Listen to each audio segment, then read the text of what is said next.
A ver, la ley de promoción de alimentación saludable, más conocida como de etiquetado frontal, busca incorporar inscripciones en los envases de los alimentos para alertar sobre la composición de los mismos, en particular en el exceso de algunos elementos críticos, ¿no? Azúcar, azúcares, grasas, sodio, y está atravesando un momento crucial. Si la iniciativa no es tratada próximamente, corre el riesgo de perder estado parlamentario y aparece, hay que incorporar estos cambios también de gabinete o ver al menos cómo juegan, ¿no? Juan Mansur, que aparece, viendo la historia reciente, como un adversario, un enemigo importante también de la iniciativa. Así que estamos en comunicación con Ignacio Porras, que es nutricionista, para charlar sobre este tema que viene siguiendo muy de cerca. Buenos días, Ignacio. Leo Méndola, Tomás Colo y Lucía Ortega, te saludamos. ¿Cómo estás? Hola, muy buen día, ¿cómo les va? Bien, bien. Gracias por tu tiempo, por comunicarte. Y bueno, te queríamos consultar por este tema, ¿no? Está entrando en lo que podríamos denominar una fecha crítica, la ley de etiquetado frontal. ¿Cómo está la situación ahora? Sí, estamos frente a la posible pérdida de estado parlamentario de la ley, Ujú. como también sucede con humedales, ¿no? Son leyes muy importantes.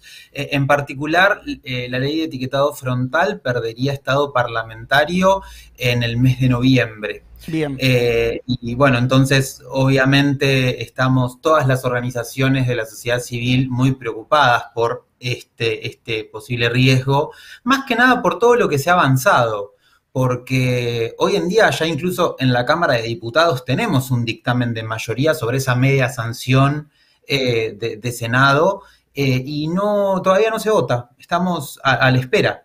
Ujú.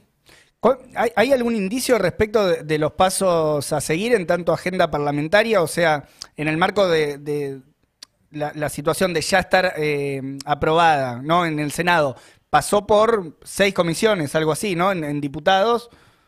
Bueno, primero fue girada a 6 comisiones y Claro. después por un pronunciamiento de la sociedad civil, porque claramente girarlo a 6 comisiones era como un signo político de que esto no se resuelve más. Ujú. Se giró a 4 comisiones, que fueron industria, legislación general, eh, consumidores y salud. Si mal no recuerdo, son esas 4, y sobre esas 4 ya se obtuvo dictamen el 13 de julio, hace dos Ya meses hace y un unos días. tiempito, claro. Y desde ahí sin novedades. Exacto, todavía seguimos sin novedades al respecto. Hay intenciones, ya sabemos que hay como un protocolo para lo que son las sesiones presenciales.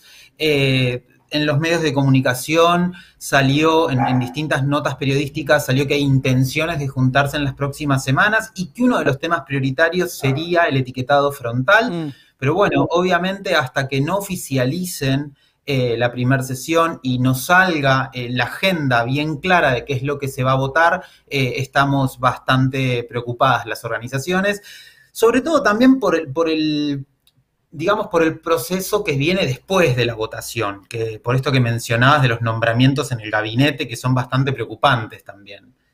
Ignacio, Sí, estamos en comunicación con Ignacio Porras, licenciado en nutrición, charlando sobre el tema etiquetado frontal. Ignacio, para quienes recién se conectan o no estén muy metidos en lo que es la movida de esta ley, ¿me podrías decir 3 claves fundamentales del proyecto? Bueno, primero la ley busca acercarnos información. En Argentina no tenemos idea de lo que estamos consumiendo y si eso esconde algún riesgo. Básicamente tenemos exceso de nutrientes críticos en un montón de productos y esta ley lo que busca es advertir a los consumidores y a la consumidora para que tengan elecciones de compra informada. Eso por un lado, es decir, acercar la información a través de estos octágonos negros cuando tienen exceso de nutrientes críticos. Por otro lado, busca a través de la regulación de, por ejemplo, la publicidad y de los entornos escolares, cuidar a las infancias, porque está siendo blanco de un aparato de marketing enorme de estos productos, donde actualmente sabemos que los niños y niñas reciben 60 publicidades semanales, donde 9 de cada 10 son de estos productos de muy baja calidad nutricional. Bien. Y eso ha marcado un impacto muy fuerte en la presencia de enfermedades crónicas no transmisibles en esa franja etaria. Ignacio, y esto que vos decís de las publicidades y demás tiene mucho que ver con el lobby que se hace también desde los gobiernos con las empresas. ¿Cómo ves que juega este nuevo rol de un actor de peso como Juan Mansur en el lobby de los ingenieros azucareros que ganan más peso por su designación, por ejemplo?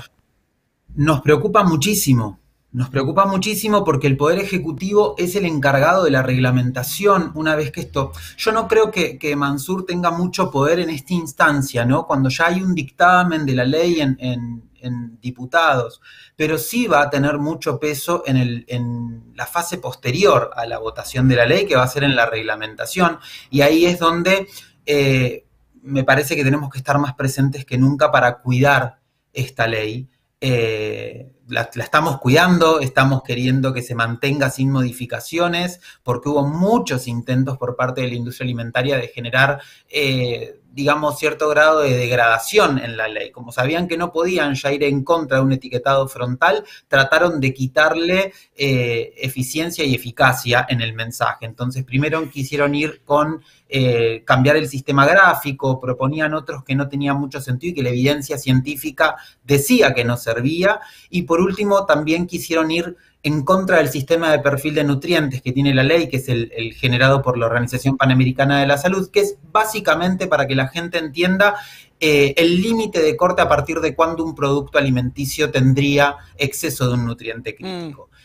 Eso lo quisieron modificar, o sea, quisieron bajarle básicamente el... Exacto.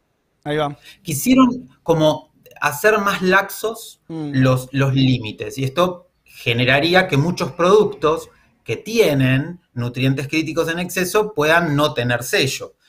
Obviamente, al lograr el dictamen de comisiones en diputados, se mantuvo la ley sin modificaciones, y es por lo que tenemos que seguir velando las organizaciones. Bueno, de hecho ahí, revisando un poco también el historial de Mansur, en un momento directamente se reunió con los directivos de la Coca-Cola, con un sector muy importante de la Coca-Cola, para evitar, ¿no?, que se grave a las impuestas, a las bebidas azucaradas.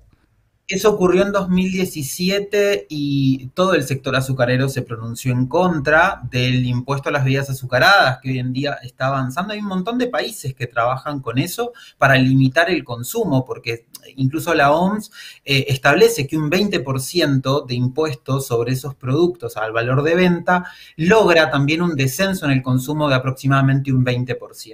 Entendiendo que el fuerte consumo de esas bebidas, sobre todo, se da en niños, niñas y adolescentes, con un consumo de un 40% más que en los adultos.